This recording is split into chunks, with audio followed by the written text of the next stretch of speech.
madaxweynaha dowladda federaalka ah ee Soomaaliya Dr. Xasan Sheekh Maxamuud iyo wafdi uu hogaaminayo oo soo gaaray dalka Uganda ayaa waxa kulan ay la qaateen dhigiisa dalka Uganda Yoweri Museveni. labada madaxweyne ayaa ka wada hadlay sii xoojinta xiriirka labada dal iyo iskaashiga dhinacyada ammaanka iyo siyaasadda.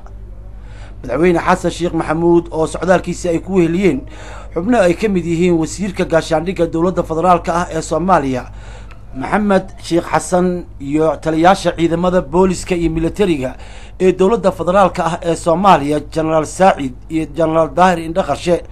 kulanka labada madaxweyne ee dowladaha Soomaaliya iyo Uganda Yoweri Museveni iyo Xasan Sheekh Maxamuud ay ku yeesheen xarunta madaxtooyada dalka Uganda ayaa waxaa warbaahinta uga warbixiyay madaxweynaha dowladda federaalka ah ee Soomaaliya Xasan Sheekh Maxamuud oo ka waramay in ay isku afgarteen dhammaan arrimihii ay isla soo qaadeen.